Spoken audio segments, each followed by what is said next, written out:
What's up, good people? Mark Holmes here, and as always, I want to say thank you all for watching, commenting, subscribing, and being part of the Joe Blue Sports Report. Without you guys, as well as you ladies, you know that this literally does not work.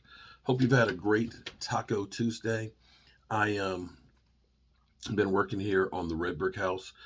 Just got finished waiting for the shower so I can get some of the red brick house dirt that's been there for 203 years off of me. And back here getting caught up on the news. Micah Parsons is a zero. Micah Parsons is a zero. So all of you out there, okay, we're assuming that he's going to be a zero. Cut that zero, get with this hero. Isn't that how the song goes? The NFL is looking at allowing the number zero to be a number on the field. And Micah Parsons' agent said, coming soon, zero for Micah Parsons. So if you've got an 11, Micah Parsons, well, I guess in a way, this is smart of the NFL to allow these number changes, because now you're getting players that you've always followed, where you've got their jersey number. Micah Parsons goes and gets zero. You know how many jerseys that'll sell as opposed to if he just kept 11? Things like this don't happen by accident with the NFL. The NFL, they're better run than some countries. They know how to get out of shit. You know? They know how to get out of lawsuits. They know how to make money. They know how to evolve and keep people hooked. They literally, let's think about this for a second. The first draft that I went to was 2013. It was at Radio City Music Hall. And at this time, this was the first time they actually had tickets for fans to be able to watch. Yeah, I think it was like 500 tickets.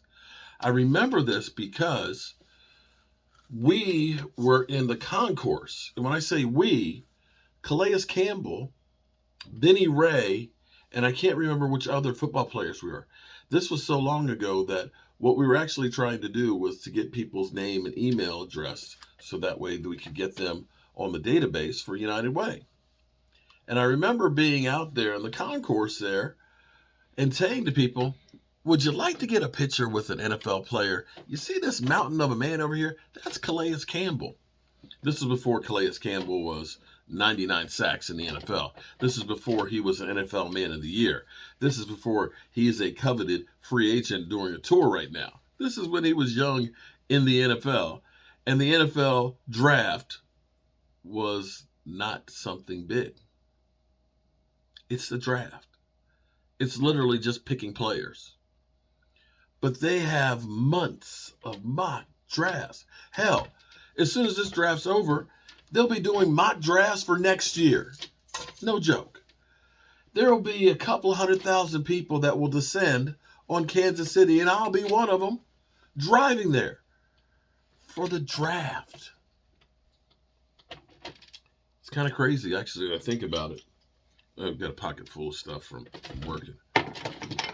So, yeah, they know how to make money. But here's the problem. Oh, Lord.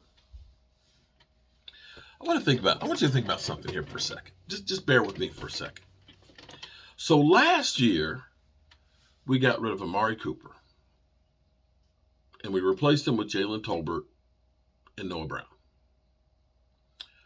We got rid of Lyle Collins and Connor Williams. And we drafted a tackle, Tyler Smith, to fill in, right? We lost Randy Gregory. And we kept Dorrance Armstrong. And when you looked at that, to a man, everybody on ESPN killed us. The Cowboys stink. They're not a playoff team. They might be the third or fourth best team in their division. That's what they said, right? All through the summer. Of course, once the season started, they're a Super Bowl team, right? After saying that we're trash, they turned around and said, well, we're a Super Bowl team. So now they're saying the Cowboys, they've done some good work. They've got a good team. They may be one of the better teams in the NFC, right? So already we're getting the Super Bowl expectations. And Mike McCarthy just put gasoline on the fire. He said that his goals are to keep Dak Prescott healthy for the season. He also talked about, being fast and simplifying things and let your players play. He also said, and I'm sure that it will go all over the place, but he said the goal is for Dak Prescott to play 20 games.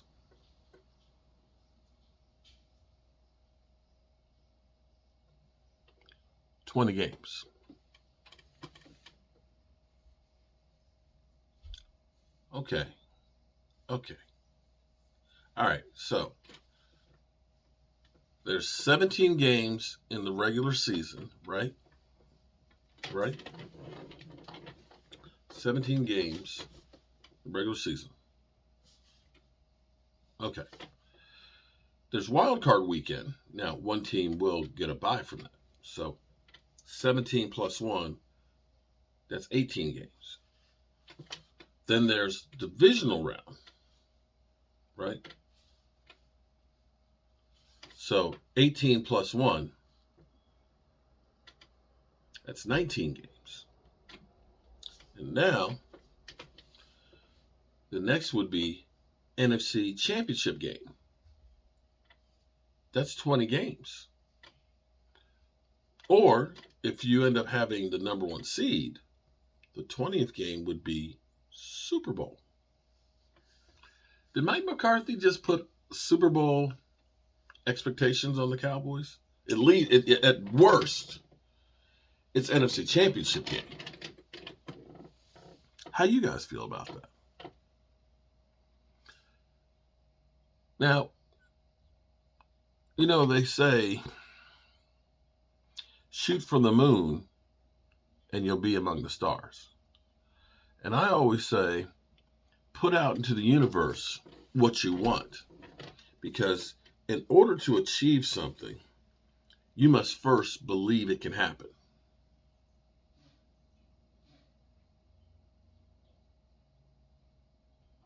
So I'm not sure how I feel about that. I like that your goals and expectations are high. You've been here 3 years. You've had 2 12-5 seasons. You're 1-2 in the playoffs. I agree with you. We need more. We definitely need more than what we have. So, Mike, hope you're not writing a check that can't be cashed. I'm Mark Holmes, and I'm going to go jump in the shower because I stink. Peace.